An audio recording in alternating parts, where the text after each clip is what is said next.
خبره سره خو ډېر شوې پروګرام خو واقعي چې خوند کړی دی او زموږ ستر مشر د پروګرام صدارت چې چا په اوبو باندې و څوک چې د پروګرام مشر وي ملي مېلمه هغوی ته خواست دی چې راشي دعا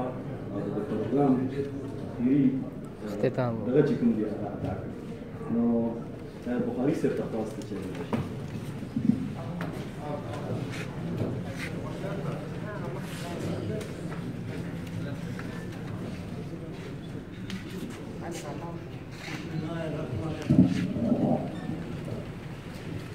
زيادة خير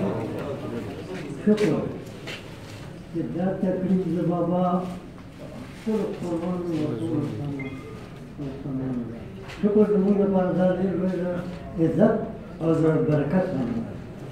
باقی والله د پېښور فیصله کوم ډېره زیاته مهرباني چې دا آزاد راډیو دې ته ورته مونږ ته راځو او مونږ دلته کېناستو دا مې فرض درته وښیو کومو شاعرانو چې خپل کلام واورو د هغوی ډېره مهرباني چا چې تقریرونه وکړو خدای دې ښه ساتي داسې عباسي صاحب هم راغی هغه هم خپلې خبرې او پاتې شو بابا نو د بابا خبرې ډېرې دي خو د خلاصېدو نه دي او دا وخت هم تنګ دی نو زه یو خبره شته د بابا به وکړم کېدای شي تاسو ته فایده ورسي یو ورځ مونږ به مازدیګر هم هلته تلو هغه ځای نو یو ورځ داسې کار وشو چې زه وختي تلم هېڅوک رانه راغلي نور ممبر یا ملګري نوم راغلي نو زه به عموما چپ وم هلته ما هغه سره خبرې باخبر دوستان ته وکتل چې ما هغه سره خبرې دي او په دې مې چې لاړم کېناستم ما هغه ته کتل ما ته به یو ډېر لوړ شخصیت ښکاره او نو روغن نو ورته ووایه زه دې اړ څوک وخاندم مسله وایي زه یم خبر نو خو ما ورته عرض وکړ چې دې داسې یو شخصیت وي چې هغه چېرته ډېر لوی ډېر دروند بیا هم چاته پته نه چې دا فایده ترې واخلي نو پوه به ښه که نه چې هغه یاد وم هغه هم پوه چې ما یاد وي ما ته وایي باشا مانځي چې ګوره کوم څیز چې ډېر قیمتي که نه هغه ډېر لري ډېر قیمتي ډېر په ګرانه وکړه لکه هیره لکه هیره یعنې تاسو وګورئ دا هیره अब इधर तो बया प्रदेश और कवन माँ बया सोच को मैं उस पर ले रहा तन बका तो क्या बोल दे रहा स्पिनर इस स्पिनर डी स्रोत ज़्यादा विलम कम दी और द स्रो ना आप अगर कम मेटल भी यूरिनो प्लैटिनम दो वो किलो भी स्पिनर सर मान ली ना करना ली चेदा से نو زما خیال دا دی چې ما دا خبر صفا کړه چې کوم څیز ډېر قیمتي دی هغه ډېر لږ ډېر قیمتي ډېر لرې او په ګوتو ډېر مشکله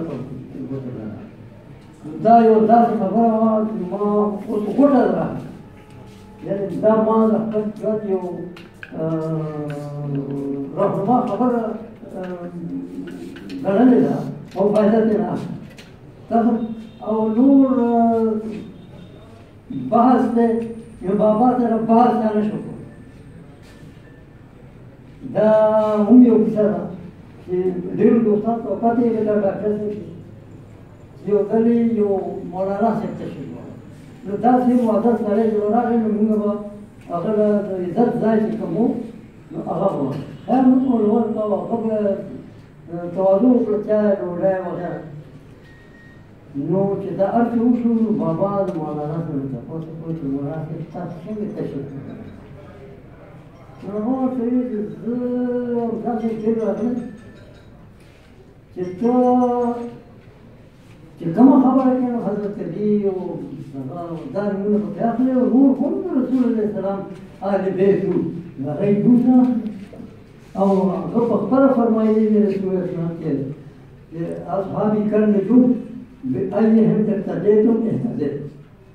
چې زما د اصحابو مثال د ستورو کوم یو پسې چې چا اقتدا وکړه هدایت وموند نو د بابا خبرې ته وکړه نو ورته وایي چې مولانا صاحب ویې نورې خبرې پرېږده دا که ووایه چې دا حضرت علي صحابي وو که نو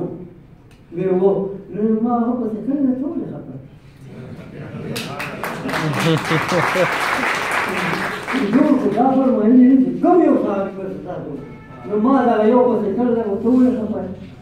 بل مولانا صاحب ناست و یو ساعت زما خیال دی هغه خبرې ډېرې راوړلې خو دغه واورېده چې یاره زه څه راوکړم بس داسې دا کوم دغه ځا او امضا کې دغه مضمون لیکلی دی فارغ بخاري خدای پاک دې په جنت کې هغه هم دا خبرې لیکلي چې داسې بې ضرره غوندې یو دوه کارونه وکړي بابا او د کوم مخطط دی نو هغه نه خولې نه ووایي نو بس هغه کې راګیر کړي هغه کې راګیر کړي هغه ختم د هغه معامله بلکل ختم نو خیر بابا سره بحث مو چا نشو کولی او نور چې هغه د پښتو کوم خدمت دی د پښتنو کوم خدمت یې کړی دی هغه به انشاءالله تر قیامته پورې وي او خو زه دلته کې داسې کار کوم یو څو شعرونه وخت د ډوډۍ تیاره ده